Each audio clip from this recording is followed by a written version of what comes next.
Hi, I'm Kenneth WAJDA. I'm a professional photographer here in Colorado. Welcome to another one of my weekly photography talks. So today I want to talk about what is ethics, what's allowed.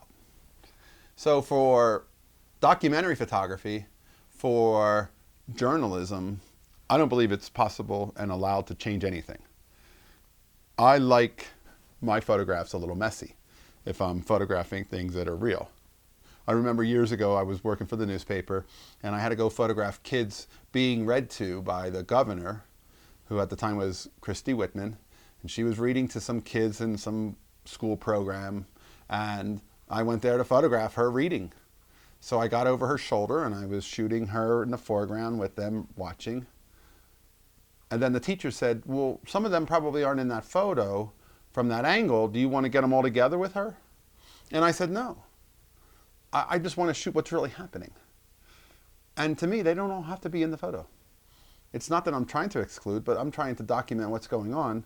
Maybe we'll use a second photo that'll include some other kids, but my goal isn't to get everybody in the photo.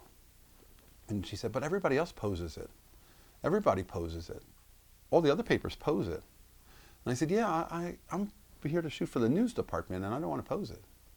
And so I didn't. And that photo ran, end of story. So then I'm working as a photojournalist and my goal is really to create truth and to photograph real things and to show them how they are. Whenever I would shoot groundbreaking, I would always get them all lined up and get them with their shovels. But as soon as they were done with the photo, then they would like stop posing and they would start talking to each other and congratulating each other. And that's the photo I would shoot and that's the one I would use because that one happened real. The other one, the pose one, holding the shovel, for me, was kind of like, they're just posing. But the other one that followed was a real moment. And I like those real moments. They may not all be lined up, but it's more real. And I like real. So I was out photographing some street in Denver. And I'm walking along, and there's a guy with a skateboard. And the skateboard is on the ground and he does a jump from the ground up about, 5-6 feet in the air. Just a standing jump. And I wasn't close enough to get it. And I thought, hey, that was cool. And I said, hey, that was cool. Can you do that again? And he said, sure. And I had the camera ready. I was much closer. He jumped. I photographed it. And I use it as one of my street photographs. But you might say, but that wasn't absolutely true. It wasn't. So where does the line lie? He did do that before I had him redo it. But he didn't do it naturally the time that I photographed it because he did it again because of me. It's kind of like when a president or a vice president or candidate for office goes to an event and they hold a baby from the crowd and then the photographer's on the other side, hey, turn over here and do it for us. And then they turns and he does it for them. That's not really real. But at what point can you pose a photo or can you make the photo?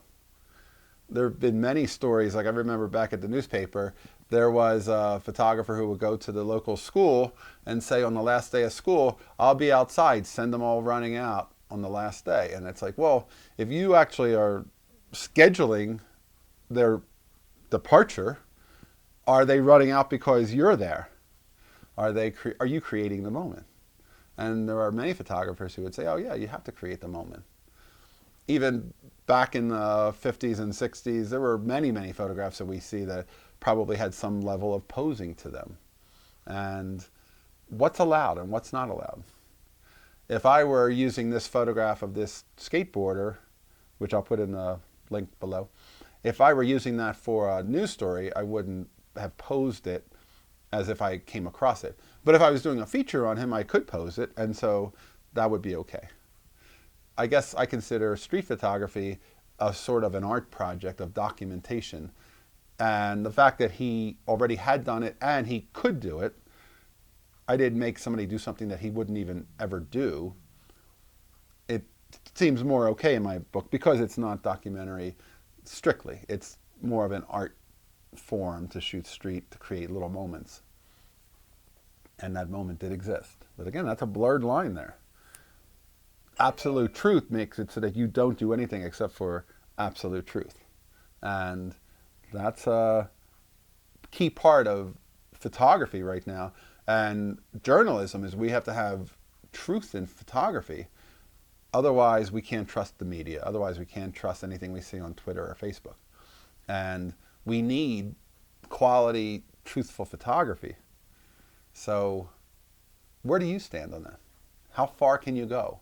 Is it okay to repose something? Is it okay to pose anything?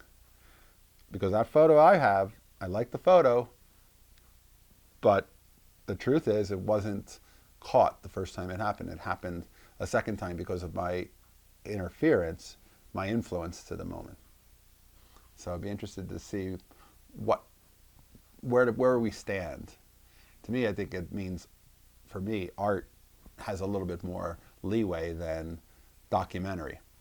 But if it were for publication, it couldn't run as a news article. It could only run as a feature. All right, that's today's photography talk. Check the link, and I look forward to your comments. As always, if you are enjoying these, hit the subscribe button. If you can support, hit the Patreon. Thanks to all my supporters, and I'll be back next week. We'll talk photography. Here's the good light.